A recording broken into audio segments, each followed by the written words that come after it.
Reconecta.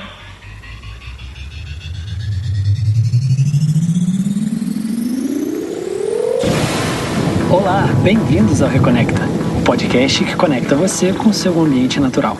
O Brasil é um país continental, com patrimônios naturais, culturais e históricos incríveis, mas também é repleto de desigualdades sociais, raciais e tem muitas questões ambientais para que sejam solucionadas.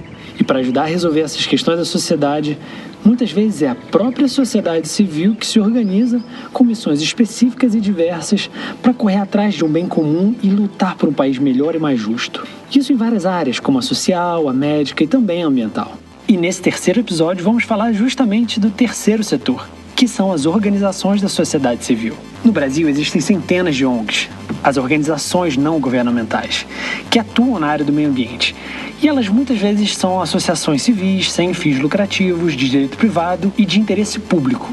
Cada uma tem um mandato, um estatuto, ou seja, missões e áreas de atuação pré-definidas para nortearem os seus trabalhos em prol de alguma causa que defendam. Qual será a importância das ONGs ambientais para o Brasil, hein? O que elas fazem e como elas podem ajudar a preservar e conservar os nossos recursos naturais e ajudar a defender a justiça social dos povos tradicionais do país. E para falar desse tema, eu convidei para um bate-papo a Adriana Ramos e o Maurício Bianco, representantes de duas organizações que possuem o bem-estar do ser humano e os direitos dos povos tradicionais no centro das suas missões. A Adriana Ramos é coordenadora do Programa de Política e Direito Socioambiental do Instituto Socioambiental, o ISA. Foi representante das ONGs no Comitê Orientador do Fundo Amazônia e membro do Conselho Diretor da Associação Brasileira de ONGs. Maurício Bianco é vice-presidente da Conservação Internacional no Brasil, a CI Brasil, onde é responsável pela orientação estratégica e programática da organização no país, identificando oportunidades e tendências para o alcance de impactos positivos por meio de iniciativas estratégicas. Então vamos lá? Hora de reconectar.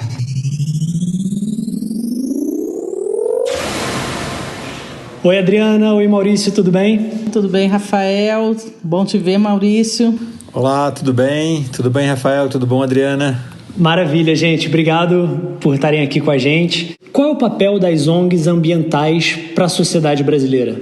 Bom, acho que eu vou começar. Vou usar aqui da prerrogativa de Ladies First. Eu acho que, especialmente nesse momento que o Brasil está vivendo uma situação em que a gente tem uma dificuldade, né, de que as políticas ambientais estejam alinhadas com os objetivos, digamos, de conservação, de cuidado com o meio ambiente, a sociedade civil é fundamental não só porque ela divulga, pressiona e cumpre um papel de colocar na pauta o que é mais importante na questão ambiental e, ao mesmo tempo, ela desenvolve iniciativas, né, desenvolve modelos, exemplos, projetos que contribuem objetivamente para conservar e melhorar a qualidade do meio ambiente e para mostrar para a sociedade como é que são as alternativas de vida que a gente tem conservando o meio ambiente. Então, acho que a sociedade civil ela faz esse papel de desenvolver alternativas e projetos, fazendo a diferença no chão e, ao mesmo tempo, mostrando para a sociedade, por meio das suas ações de comunicação, quais são os nossos grandes desafios, como é que a gente pode melhorar e o que é importante evitar que aconteça, né? Lamentavelmente, nos últimos tempos, a gente tem ficado muito focado no tentar evitar que coisas ruins aconteçam ao meio ambiente. Maurício? Eu acho que complementando um pouco o que a Adriana está trazendo, eu acho que o papel do terceiro setor, né, que no qual nós fazemos parte como sociedade civil organizada, eu acho que ele é realmente complementar. Eu acho que aí a gente tem o governo e a iniciativa privada com seus papéis. Logicamente que o papel do governo, por ser o que estabelece as políticas públicas, no nosso caso, nas políticas públicas ambientais, e ela se dá em todas as esferas, né? Não podemos esquecer isso. A gente sempre tende a falar mais do federal, mas ela se dá também na esfera estadual e na esfera municipal.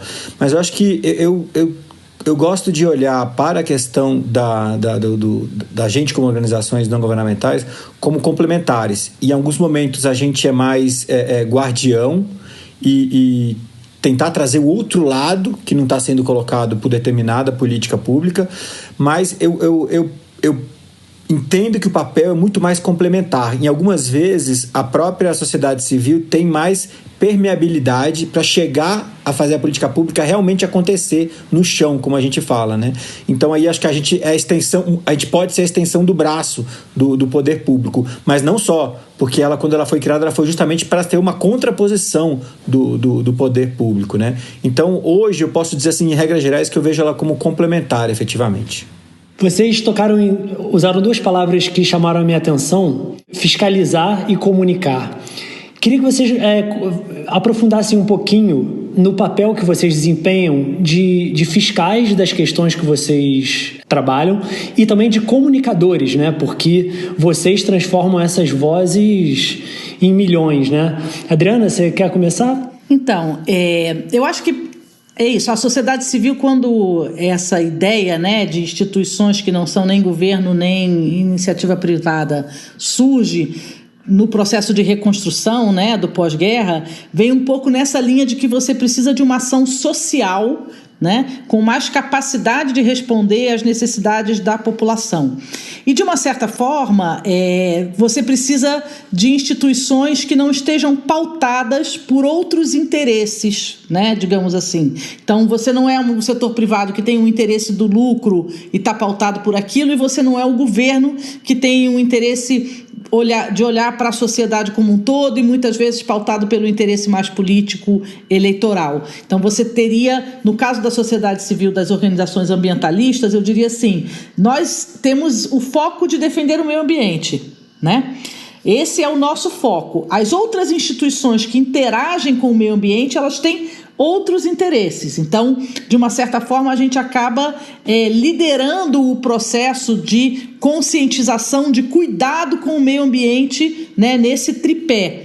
Se esse for um tripé bem equilibrado, né, num processo democrático, transparente, esses três se complementam e trabalham bem.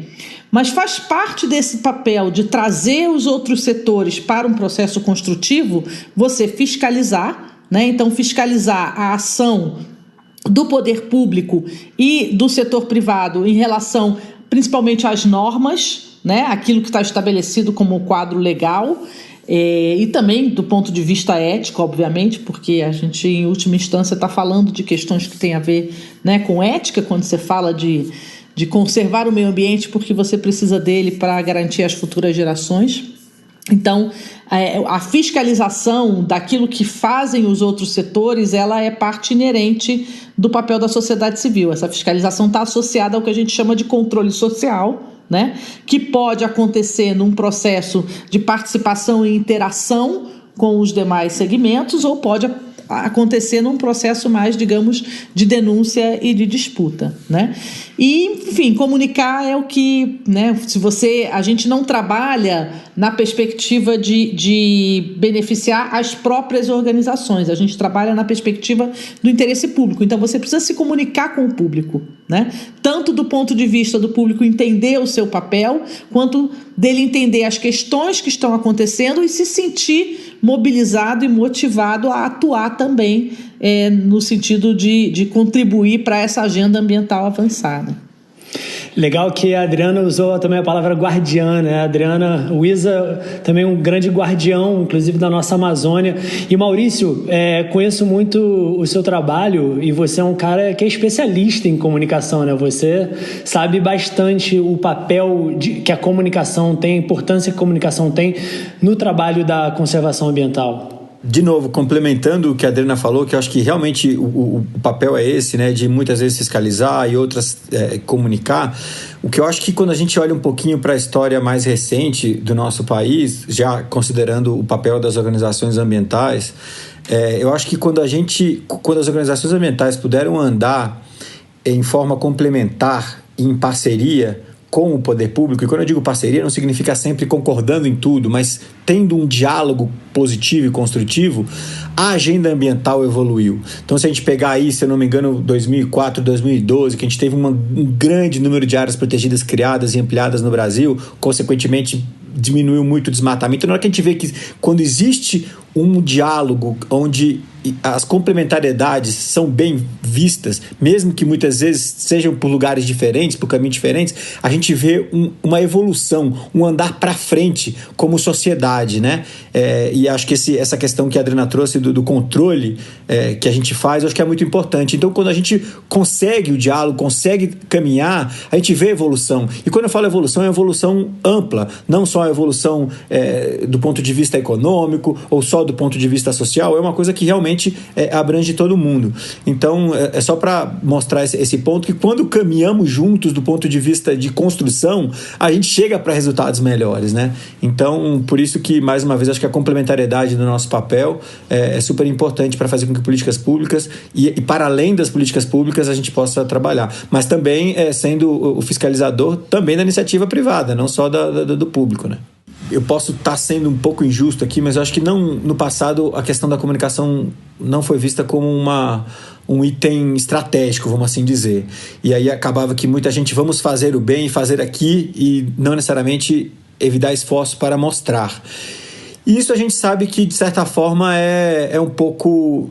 leva o positivo dessa construção para um número muito pequeno, para uma audiência muito pequena. Que entre nós, a gente fala das pessoas que já estão convertidas, daquelas pessoas que já estão dentro da mesma bolha, mas quando a gente usa a comunicação como uma ferramenta estratégica para os avanços e para a necessidade de haver uma organização não governamental, aí a gente está falando efetivamente em aumentar o impacto do que a gente faz, em fazer com que pessoas que, porventura, não tenham a questão ambiental no seu dia a dia, apesar delas terem e não saberem, elas poderem valorizar mais. E com isso, dar mais importância para questões como o que está acontecendo hoje no país, elas possam refletir de forma mais crítica e não cair nesse embate raso aí de Flamengo contra Fluminense. A gente ir por uma questão realmente do que importa para a natureza e no frigir dos ovos para a gente, né?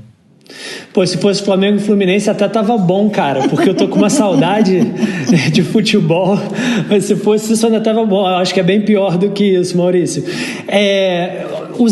Essa questão que vocês estão falando do espaço que vocês atuam, vocês acreditam que se não existisse o trabalho que vocês desempenham, vocês acham que o Estado ou a iniciativa privada ou a própria sociedade organizada iriam tentar fazer? Ou vocês acham que estaria um mega buraco e a situação estaria bem mais complicada do que está hoje em dia? Eu acho que se não existisse a sociedade civil na área ambiental, o buraco era muito maior, né? Eu acho que tem uma coisa interessante que, assim, o Brasil é um dos primeiros países a estruturar uma política com uma ideia de Sistema Nacional de Meio Ambiente, né, a política de 1981. E tem dois fundamentos interessantes que são coisas que a gente está valorizando aqui. O fundamento da participação social, da interinstitucionalidade, da intersetorialidade da discussão da política, né, e da implementação da política nos diferentes níveis, né, porque é um sistema que agrega, né, governo federal, estados e municípios todos numa mesma estrutura. E a questão da informação, né? O acesso à informação ambiental é um dos pilares do Sistema Nacional de Meio Ambiente. Por que essa lógica? Porque não só você tem uma interdisciplinariedade que potencializa os resultados, o conhecimento, mas também porque quando isso vai para ser executado, você tem ali governo federal, municípios, estados, todas as estruturas e todo o conhecimento técnico em torno daquilo, apropriado daquela norma, daquela legislação, para fazer ela acontecer. Esse processo de discussão, no qual a sociedade civil consegue interagir, ele é perfeito, como disse o Maurício, ele funciona numa lógica de complementariedade extremamente positivo, né? Foi assim que o Brasil avançou nos seus regulamentos.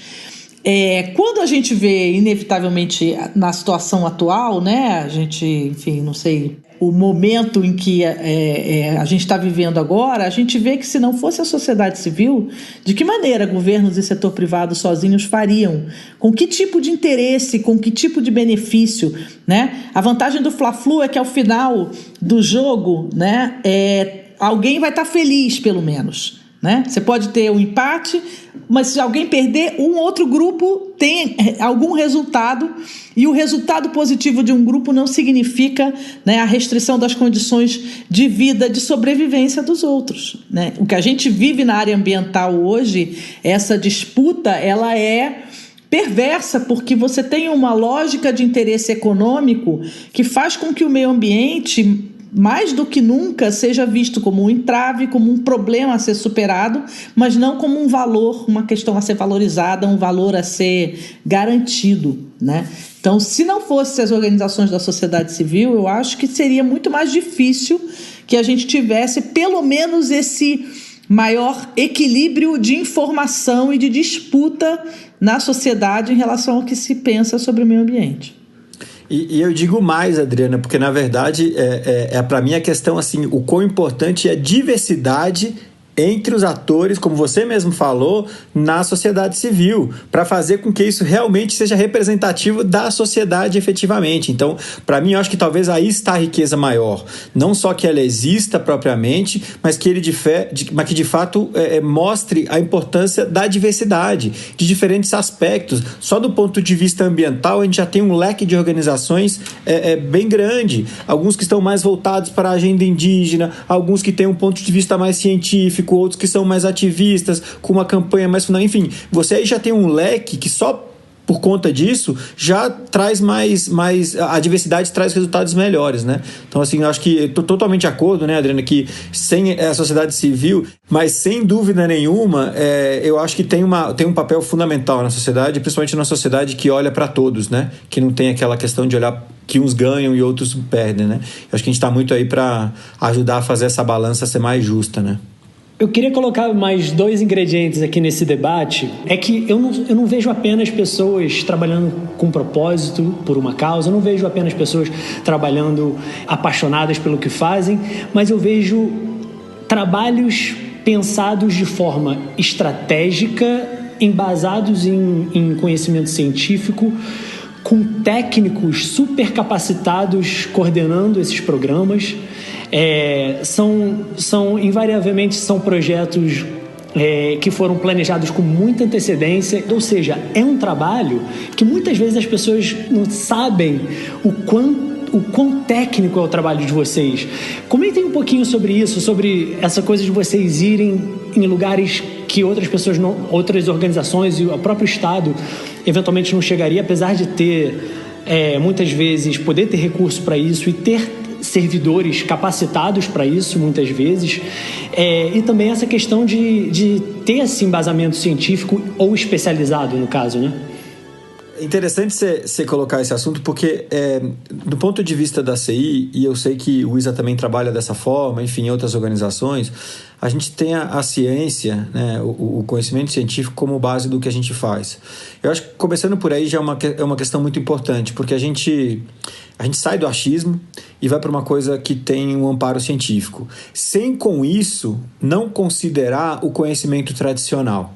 Então acho que trazer um pouco desses dois mundos para o que a gente faz, e aí ir talvez em locais onde sejam de mais difícil acesso e tudo mais, e no que se trata da agenda indígena, acho que o ISA tem uma experiência e um trabalho belíssimo. Então, trabalhar nesse balanço de conhecimento científico e trabalhar com o conhecimento tradicional, eu particularmente acho que é a grande beleza disso que a gente faz. E eu concordo com você que muitas vezes a gente fica falando pela causa e pela paixão. De fato, a gente tem pessoas que trabalham com a gente que certamente o salário é uma coisa importante, mas tem umas questões por trás que são fortíssimas, pela crença, pelo realmente a pessoa dar sua vida em função daquilo lá. Isso, logicamente, tem os prós e os contras, né? Eu acredito que na balança ele é mais positivo, mas tudo que é muito apaixonado muitas vezes leva a gente para uma espécie de cegueira. Então a gente tem que saber balancear isso também. Mas eu acho que é necessário a gente colocar muito claro que essa causa, essa paixão e tudo isso, ele não pelo menos do ponto de vista da CI, ele não pode prevalecer a questão estratégica, a questão de um planejamento devidamente pensado e implementado. Então, eu acho que se a gente não conseguir fazer isso, pelo fato de a gente trabalhar com recursos que são de doação, independente se é uma doação pública ou privada, é uma doação, a gente tem que tratar esse recurso com uma preocupação muito forte. Então não adianta a gente ter paixão, não adianta a gente ter toda uma vontade muito grande ou conhecimento científico que nos ampara, se isso não estiver bem engatilhado, não estiver bem gerido, se não estiver bem planejado.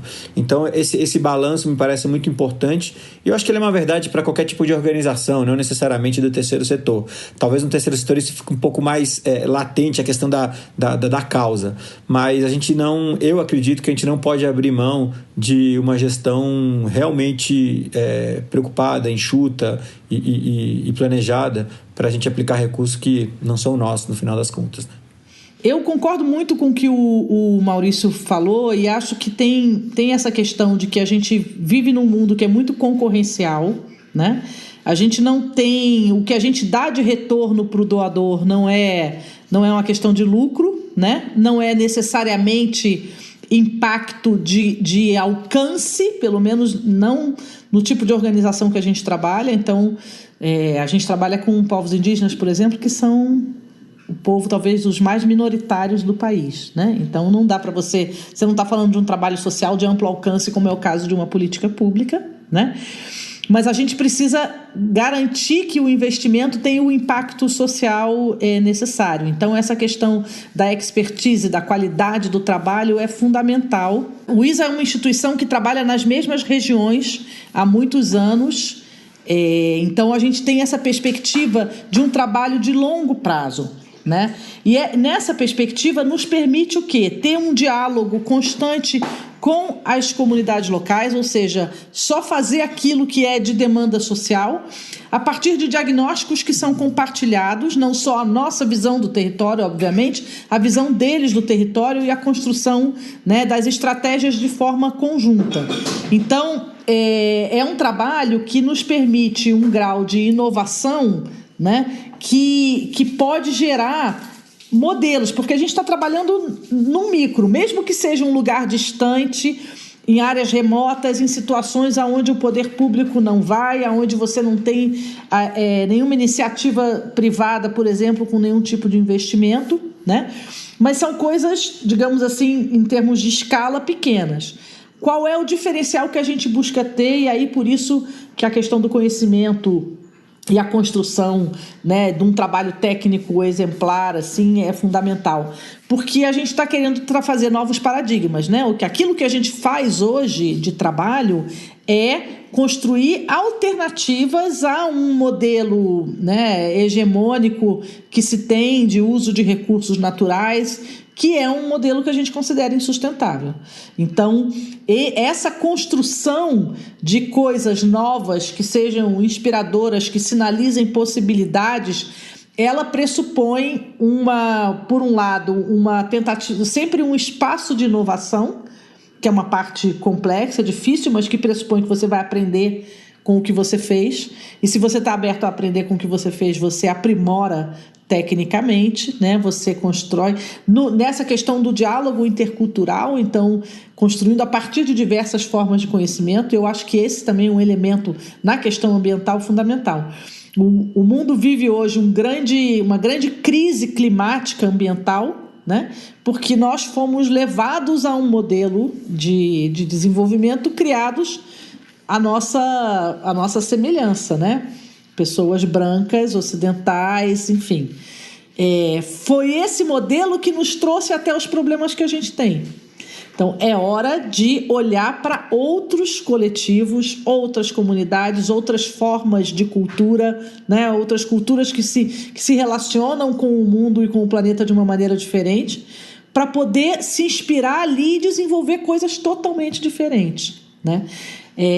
Eu costumo dizer que é um grande privilégio você poder associar, né, essa paixão, essa vontade de fazer a diferença com um trabalho técnico de qualidade em instituições bem estruturadas como são as nossas.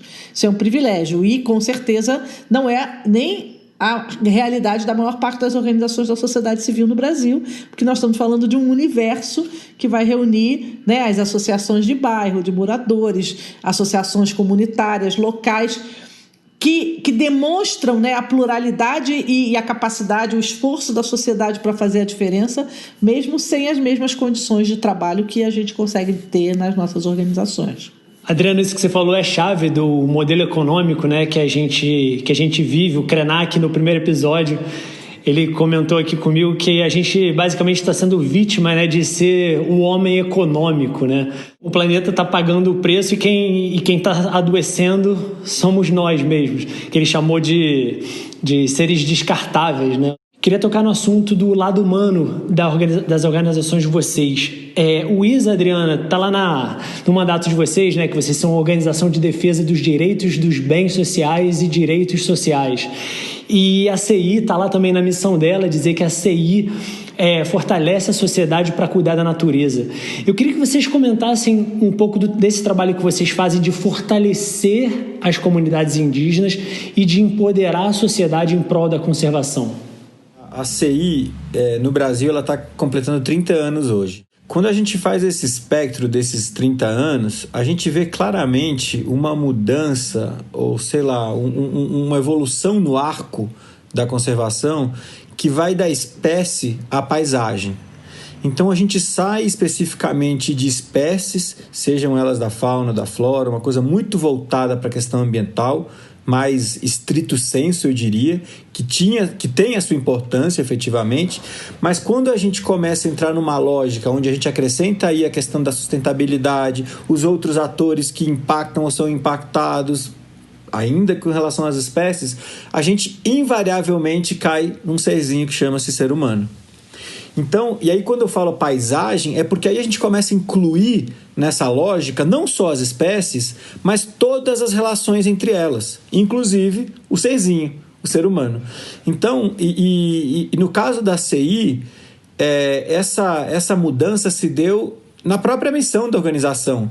Se eu não me engano, há 8 anos atrás, se eu não me engano, ou seja, aí com mais de 25 anos de avançado de organização, ela entendeu que ela precisava colocar na equação o elemento ser humano, que a gente estaria trabalhando na proteção da natureza para o bem-estar humano. Então, quando você traz o bem-estar humano para a equação, você começa a trazer outro tipo de ciência para dentro da lógica, a economia, várias formas de ciências sociais, e aí você deixa necessariamente associado o homem, né, o ser humano com o meio, né?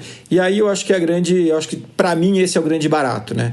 Porque efetivamente quando a gente olha para a necessidade de desenvolvimento, como a própria Adriana falou, dessa questão nossa econômica, que a gente claramente está fazendo uma coisa que o nosso planeta Terra não tem condições de suportar, né? A gente tem que colocar todo mundo na equação. Não adianta só a gente colocar a necessidade econômica e social se não estiver dentro de um contexto muito maior. E não é nunca demais dizer que o que a gente está vivendo atualmente, com toda essa pandemia e todo esse negócio, tem uma fonte nessa questão. Logicamente não é só isso, não dá para dizer que é só isso, até porque ainda está vendo por que é, né? Os pesquisadores ainda estão levantando, mas certamente existe uma não confluência entre o que é o meio e o que é a nossa participação nesse meio, entendeu? O ISA, quando ele é criado com esse nome socioambiental, que era uma palavra que na época quase não se utilizava, ela nem existia no dicionário, já por essa perspectiva de ser uma instituição que, por trabalhar com direitos dos povos indígenas e de comunidades tradicionais, passa a enxergar na questão da sustentabilidade ambiental, né, uma questão fundamental. Ou seja, a gente é da escola do Chico Mendes, né, que entende que você não conserva uma área sem ninguém, inclusive porque essa ideia, né, o que a gente aprende a partir dos povos indígenas é que aquilo que a gente hoje, né, admira e reconhece a riqueza, né, de áreas naturais que muitas vezes são chamadas de florestas virgens, né, na verdade são ambientes que foram também construídos por essas diferentes sociedades que estiveram no território ao longo do tempo, né? E acho que uma das coisas importantes na trajetória do ISA, nessa construção de uma perspectiva socioambiental, é também romper um pouco com uma coisa que o ambientalismo mais tradicional, histórico, quando ele surgiu no Brasil, importando muito essa perspectiva preservacionista, né, que vem principalmente de uma escola norte-americana, que é a ideia de que você conserva áreas para garantir a conservação para espécies, né? E de uma certa forma, então, você tira aquela área que você está conservando, ela não está no debate do desenvolvimento. Então, você não precisa olhar muito para o debate do desenvolvimento, porque você garantiu aqui um território para algumas espécies, para manter, digamos, aquela natureza. E começa a olhar esse debate, né, da questão da sustentabilidade do desenvolvimento muito numa perspectiva que a gente vê voltar agora, é um discurso recorrente, por exemplo, do atual governo, e que já tinha sido mais ou menos superado no campo do ambientalismo internacional, que é essa ideia de que a pobreza impacta mais o meio ambiente do que a riqueza. Então, na década de 70, de 80, em todo esse debate da construção da ideia de desenvolvimento sustentável, havia uma reação dos países que era dizer o seguinte: não, olha, a gente precisa desenvolver para depois se preocupar com o meio ambiente, porque é um discurso que hoje o ministro faz. As pessoas pobres que estão lá sofrendo, elas vão impactar o meio ambiente, como se o cara caçar uma paca para comer porque ele está com fome fosse ser mais impactante ao meio ambiente do que o cara que tem um trator de esteira para passar e derrubar uma floresta, né? Então, essa ideia dessa desconexão que faz hoje a humanidade ter essa visão de que a natureza é uma coisa, nós somos outras, como se nós não fôssemos também uma espécie, né? É uma das coisas que eu acho que é um processo que o ambientalismo, especialmente no Brasil, inclusive pautando outros países e outros lugares, constrói a partir da sua diversidade social. Porque é a partir do reconhecimento, por exemplo, do papel das comunidades indígenas e da sua forma de ocupar o território na conservação da floresta que essa discussão passa a ter uma outra perspectiva, né? Que é o que o Chico Mendes traz, dizer, olha, conservar a floresta é manter o nosso tipo de atividade tradicional. E essa conexão dessas coisas dá uma outra perspectiva. A Berta Becker, geógrafa, né, que discutiu muito a questão de zoneamento, discutiu muito a Amazônia, ela costumava dizer o fato de que você não tem nenhum país do hemisfério sul, nenhum país com floresta tropical, que seja um país considerado desenvolvido em relação aos indicadores de desenvolvimento que estão postos no mundo, né? Então, a gente trata, por exemplo, os nossos povos indígenas como populações pobres. Populações que hoje, a depender da área onde elas estejam, você tem muita população indígena muito vulnerável, você tem situações, principalmente fora da Amazônia, extremamente críticas, mas você tem situações em que as comunidades têm acesso, né, a água, a alimento, né, no seu modo de vida tradicional na floresta, numa situação muito mais consistente de condições de vida do que a maior parte da população brasileira que vive na periferia das grandes cidades. Então, esse olhar socioambiental, ele pressupõe uma outra visão de desenvolvimento, uma outra relação com a noção de pobreza e que vai, de uma certa forma, ajudar a fazer esse debate do desenvolvimento sustentável mais questionador, né? Porque se você não aceita mais que você conserva aqui e destrói aqui, que você tem que ter um equilíbrio e uma sustentabilidade, né, em todo o processo econômico, em toda a vida da sociedade, isso vai pautando perspectivas de mudança que a gente vai tentando, né, inspirar e encontrar soluções, embora seja talvez um dos grandes dilemas que a gente ainda vai ter pelas próximas décadas e séculos, se planeta e humanidade houver. Vocês acham que entender os direitos dos povos indígenas, e o Maurício também citou as comunidades tradicionais, você acha que se a gente entender o direito deles, talvez seja um caminho para a gente compreender essa conexão que o ser humano deve ter com a natureza? Eu acho que sim. Eu acho que são processos de uma certa forma que a nossa sociedade vai ter que reaprender, né? A gente vem de uma sociedade que foi construindo uma visão hegemônica como se o modelo ideal de sociedade fosse único, né? Do ponto de vista do que é bem-estar, do que é qualidade de vida, né? E fomos deixando de olhar para outras culturas, considerando sempre elas menos evoluídas, menos desenvolvidas. Então nós que dominamos a tecnologia, né, fomos adiante, então o resto não nos alimenta. E acho que hoje, nas encruzilhadas que a questão ambiental nos colocam, inevitavelmente o repertório de possibilidades que a gente pode abrir de formas diferentes de se desenvolver daqui para frente, tem uma diversidade de possibilidades a partir do olhar para essas comunidades que é fundamental. Então, eu acho que é mais do que olhar o direito. O direito a gente tem que respeitar. A gente tem que entender que, especialmente no caso dos povos indígenas, eles têm direito, e qualquer grupo social que legitimamente tenha reivindicações de poder vivenciar, né, de forma diferenciada a sua cultura, a sua forma de estar no mundo, tem que ser respeitado. Mas mais do que isso, eu acho que a gente tem muito a aprender. A gente precisa se despir um pouco de uma certa arrogância tecnicista que a gente tem de que é o nosso conhecimento que dá a solução.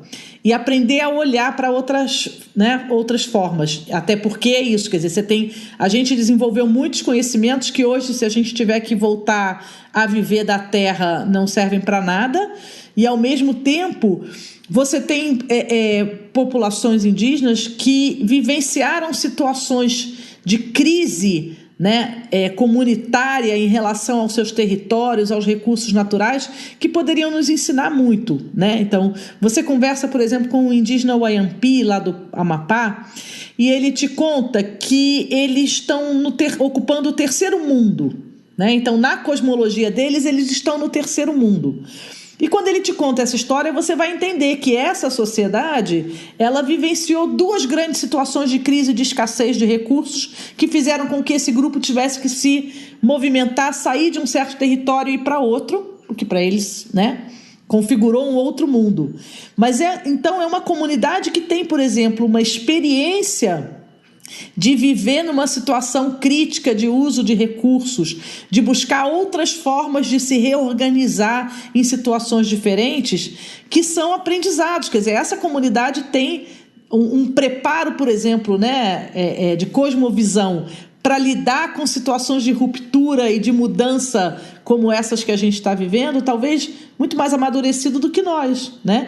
Que tínhamos tanta convicção de que a nossa vida era de um jeito e agora, veja bem, estamos aí, né? Todo mundo reclamando que a economia vai quebrar porque as pessoas tiveram que dar um tempo e parar a viver do essencial, né?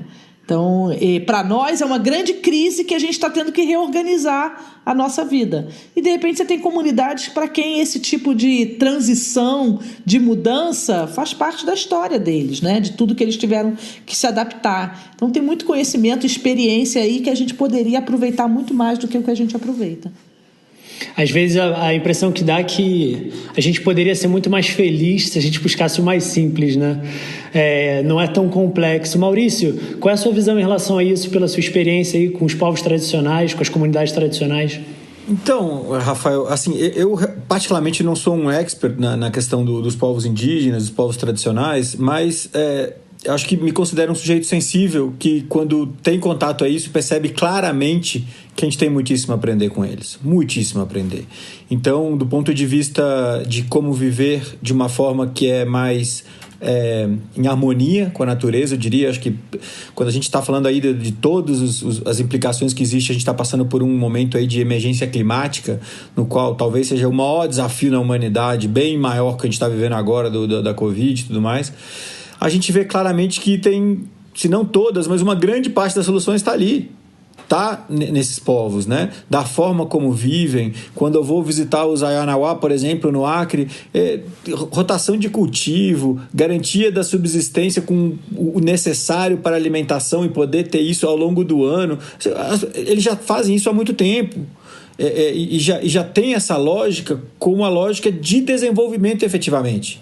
Então, quando a Adriana fala a questão, a pobreza indígena, assim, com que régua, cara pálida? Com que régua você está medindo essa pobreza? Porque a tua régua certamente não é a régua dele. Então, assim, até que ponto que a gente vai ficar medindo sempre com a nossa régua branca, homem europeu? Não tem condições de a gente fazer isso, né? Então, eu não tenho dúvida nenhuma que, do ponto de vista da nossa melhor relação com o meio, a gente tem muito a aprender com os povos tradicionais. Não tenho dúvida nenhuma. E aí, aos poucos, eu começo a pensar, será que eles também não têm muito a nos ensinar para questões como essa que a gente está vivendo com a pandemia? Certamente. Eu não as descobri, não fui atrás, mas certamente temos muito a aprender. Só o simples fato de que, quando isso acontece, você vê todos os indígenas indo para suas aldeias, ou seja, vou me resguardar, para mim isso tem um significado. Né? Assim, a gente não precisa ficar no hashtag fica em casa. A primeira coisa que eles fazem quando tem problema, vamos todo mundo para a aldeia. Assim, não adianta eu fica em casa. Os caras eles já sabem que ali é o pouso seguro. Enfim, é uma questão muito simples, apesar de ser muito importante. Então, acho que isso demonstra um pouquinho como a gente aproveita pouco. Eu não sei se aproveitar pouco é a palavra certa. Eu acho que organizações como a nossa fazem com que isso seja mais fluido para uma sociedade mais ampla, mas eu acho que a gente tem muito mais, e é muito para além do direito, vai para uma questão da gente ter uma sobrevivência melhor nesse planeta, olhando mais para ele, sabe? São questões que nós urbanoides temos realmente muito a refletir sobre isso. A gente viu uma frase do ministro da Educação, o Weintraub, comentando na reunião ministerial que ele tem raiva, né, que ele tem raiva do termo povos indígenas, que ele acha que o correto é ser povo brasileiro. Aí, né, com que régua, né? Cada povo é o seu povo, correto? Eles não têm essa noção muitos deles, né? Obviamente existe toda uma gama de diferentes tipos de comunidades, mas o que ele está errado na premissa, né? Porque ele é do ponto de vista de um querendo impor a visão do outro sobre o que é o coletivo. O que é interessante nesse diálogo é isso, né? A visão de que você não aceita o diferente. Mas nesse caso é muito curioso, porque, na verdade, se você perguntar para os indígenas também, eles vão dizer, não, a gente aceita, né, ser chamado de povos indígenas genericamente.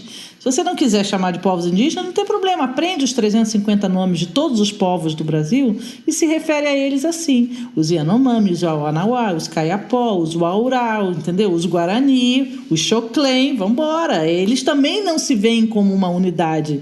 Eles são mais de 300 povos diferentes. Para a gente caminhar aqui, então, para as questões finais aqui, tá muito gostoso o papo. Eu queria... Bem, impossível a gente estar conversando hoje sem falar do tal do coronavírus, desse contexto, né, da pandemia. Vocês acham que a natureza está conseguindo dar uma respirada ou vocês acham que ela está passando por um momento de vulnerabilidade? Eu acho que a situação, lamentavelmente, a vida como ela é a vida de, como acho que foi o Paulo Moutinho que disse, que a ilegalidade não faz home office. Então, lamentavelmente, eu acho que você tem aí duas situações. Se a gente estivesse falando do que a pandemia promoveu do ponto de vista de redução de certas atividades, você poderia ter um respiro, mas na verdade o que a gente viu é que a atividade ilegal está se aproveitando desse momento. Mas eu queria aproveitar e chamar a atenção para duas coisas que eu acho que da nossa experiência de trabalho com povos indígenas nos fazem refletir em relação a esse momento que a gente está vivendo. O primeiro é essa questão de como a gente, como sociedade, negligenciou o nosso olhar para a comunidade, né? Especialmente aqui no Brasil, a gente vem há anos sabendo que você tem um sistema de saúde frágil, sabendo que as pessoas não têm saneamento e, de uma certa forma, isso foi absolutamente naturalizado pela política, pelas pessoas, pela classe empresarial. Então, a gente tem uma parte da sociedade que não é atendida devidamente no que era básico para ter segurança para enfrentar uma situação como essa agora, que é ter acesso à água limpa, saneamento, né, um sistema de saúde que funcione. porque de uma certa forma a gente perdeu essa noção de que a gente sozinho não adianta ter sucesso se a comunidade não tem sucesso, se a comunidade não está bem. Isso é uma coisa que a gente aprende com os povos indígenas. Então, acho que a pandemia deve fazer a gente olhar para isso, né? Já teve um pouco esse, quase que um milagre de você ver, inclusive, ministros da saúde que eram bastante privatistas, né, valorizando o SUS. Então, o Sistema Único de Saúde, ele é esse bom exemplo de uma estratégia de atendimento da comunidade que favorece o indivíduo. Se a comunidade está bem atendida, todo o indivíduo está bem atendido. É uma coisa para a gente refletir. A outra coisa é como os nossos sistemas produtivos pouco diversos, né, baseados em monocultivos ou em produção de proteína animal, né, em grande escala, como eles podem vir a ser, né, já são, e podem se tornar cada vez, né, produtores de novas doenças o tempo todo, né? Tem um autor que chama Robert Wallace, que tem um livro chamado Big Farms, Big Flu, ou seja, grandes fazendas, grandes gripes, né? Que fala sobre isso. Quer dizer, hoje, quando a gente pensa, por exemplo, no nosso modo de produção animal de larga escala, ele é um modo de produção em que você tem animais muito parecidos geneticamente, confinados em certos lugares, né? Que podem ser uma verdadeira fábrica de micro-organismos, né? Que vão se aprimorando e que, quando chegam, né, para atingir a humanidade, os homens, a sociedade, os seres humanos, isso pode virar um problema como esse da pandemia agora. E a tendência é que quanto mais processos produtivos que sejam voltados para monoculturas, para processos que fogem, né, da lógica da natureza de se reproduzir a partir da diversidade, mais riscos a gente vai ter. Então, acho que isso também tem que estar no cenário.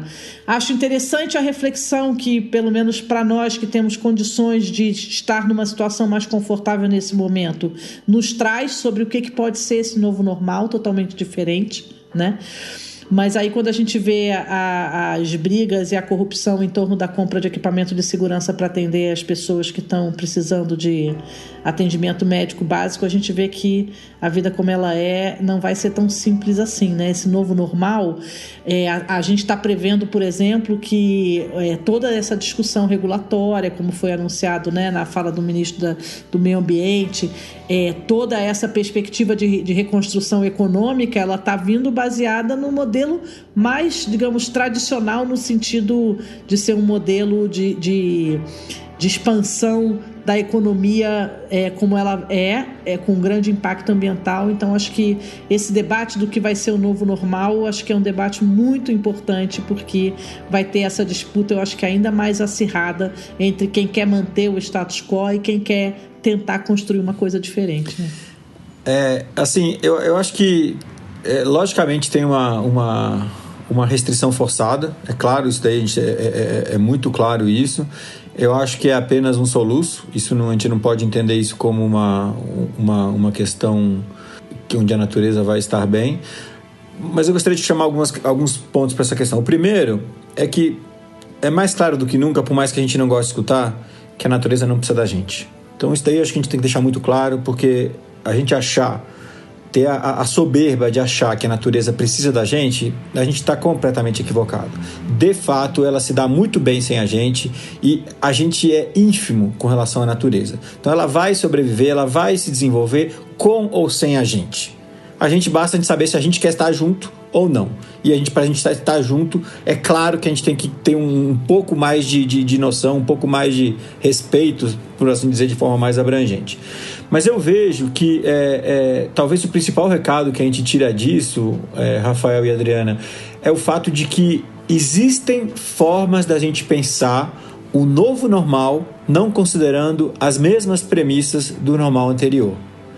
Que eu não diria nem que o normal anterior era um normal, porque eu acho que era uma coisa doente, era uma situação doente. E talvez isso tenha vindo para nos falar, peraí, assim não vai dar para continuar, e efetivamente não vai dar.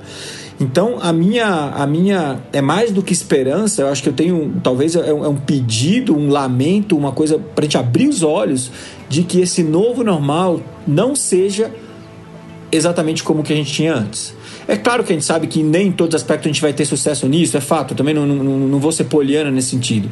Mas se a gente tiver um aumento pequeno, mas que seja significativo em determinados setores, que a gente volte com uma perspectiva um pouco mais interessante. E eu estou falando em todos os aspectos, do ponto de vista humano, do ponto de vista das relações, do ponto de vista do aprendizado, do ponto de vista da economia em todos os seus setores. Então eu acho que a gente deve aproveitar esse break que a gente teve a oportunidade de fazer, e ele não é um break agradável, ele não é um break que foi colocado, a gente foi obrigado a entrar nesse break. Eu espero que a gente saia desse break com um pouco mais de noção do nosso papel aqui, entre nós e com o meio. Bacana. Maravilha! Adriana, Maurício, muito obrigado pela participação de vocês. Foi uma alegria e foi muito enriquecedor esse papo aqui. Muito obrigado. Obrigada a você também. Obrigado, eu que agradeço, Rafael, pelo convite, e sempre é bom trocar ideias com pessoas como vocês. Adriana, sempre um prazer estar compartilhando e dividindo impressões aí. Muito bom, obrigado. Muito bom também, gostei muito. Muito obrigado, Rafael. Valeu muito, Maurício. Esse episódio está chegando ao fim, mas antes, como você sabe, eu vou fazer um pequeno resumo do que foi falado aqui e vamos dar algumas dicas para vocês. O Maurício e a Adriana destacaram que o terceiro setor é um agente que deve atuar de forma complementar com os demais. Nesse momento que o Brasil passa por dificuldades no campo das políticas públicas ambientais alinhadas com a pauta da conservação, a sociedade civil tem uma importância enorme, pois ela desenvolve modelos que mostram alternativas aos nossos modos de vida.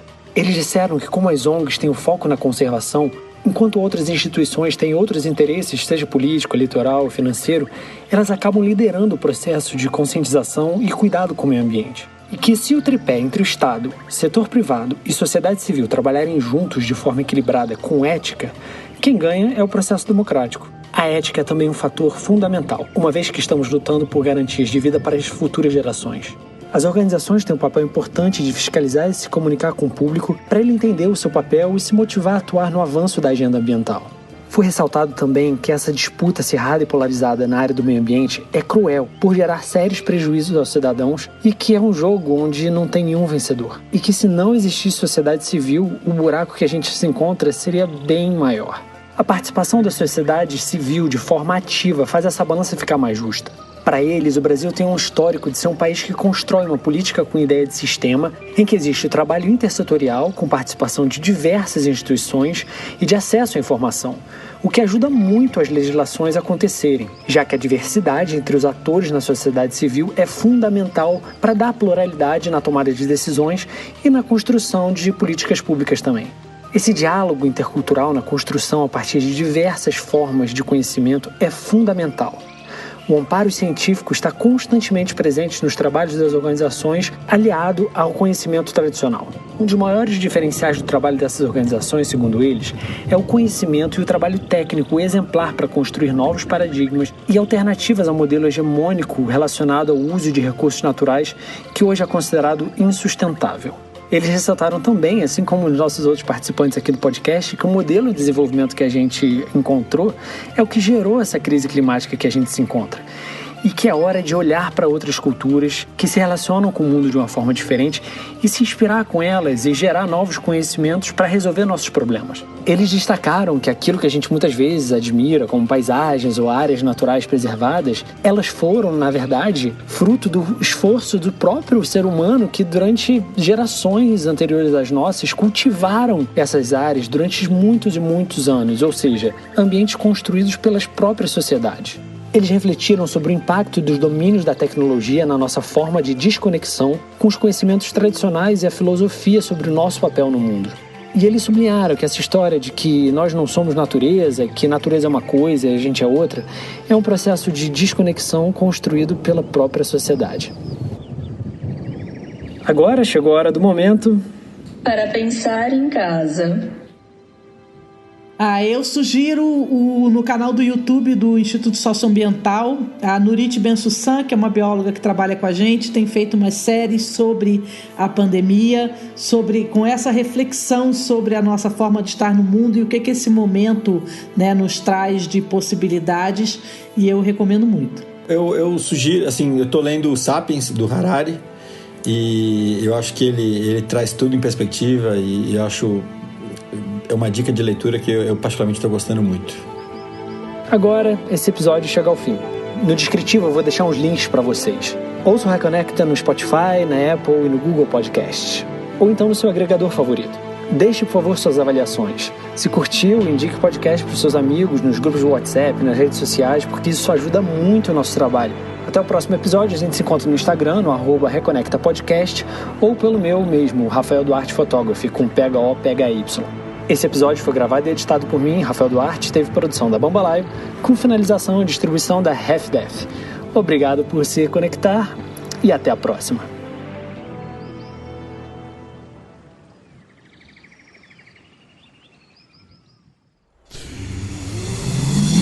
Half-Death.